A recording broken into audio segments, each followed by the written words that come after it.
allons voir comment calculer le pourcentage d'une quantité. Ici, nous allons voir comment calculer 10% de 30 personnes. Pour cela, nous allons commencer par écrire notre 10% sous forme d'un quotient. Donc, 10%,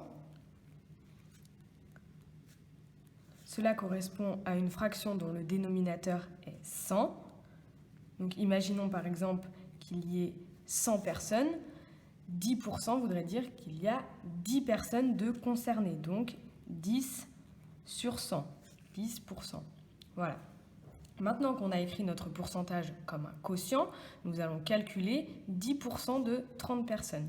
Pour cela, nous allons prendre notre quantité, donc ici 30 personnes, que nous allons multiplier par notre quotient, ce qui nous donne 30 fois 10 sur 100, ou 10 centièmes.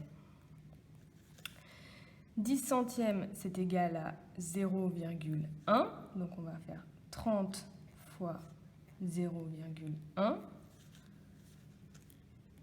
Et ça, c'est égal à 3. Ce qui veut dire que 10% de 30 personnes correspond à 3 personnes.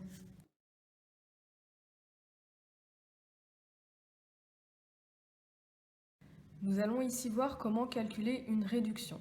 Voici le problème. Un jean coûte 50 €. Quel est son prix après une réduction de 20%?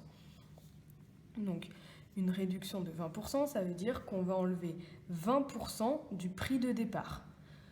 Pour cela, on va d'abord commencer par écrire 20% comme un quotient.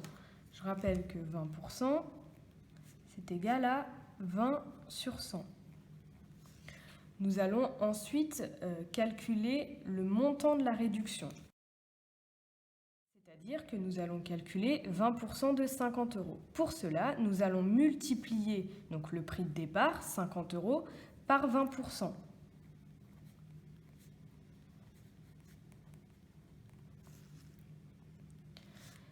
« 20 sur 100, c'est aussi 20 centièmes, donc c'est égal à 0,2. C'est 20 divisé par 100. Et si j'effectue maintenant ma multiplication 50 fois 0,2, je trouve 10.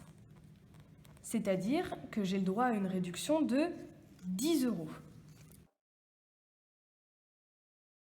Mais je n'ai pas répondu à mon problème, puisque nous n'allons pas payer le jean 10 €. C'est juste que nous avons une réduction de 10 €. Il va falloir maintenant calculer le prix du jean après réduction.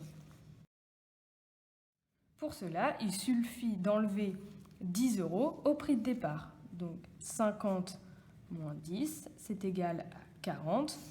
Le nouveau prix est de 40 €. Donc je rappelle les étapes pour calculer une réduction.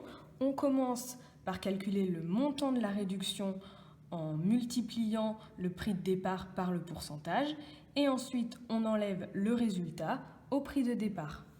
Il y a une deuxième méthode, pour ceux qui veulent, c'est que si on enlève 20% du prix de départ, ça veut dire qu'il nous reste 80%. On peut directement commencer par calculer 80% de 50 € et on trouvera 40 € également.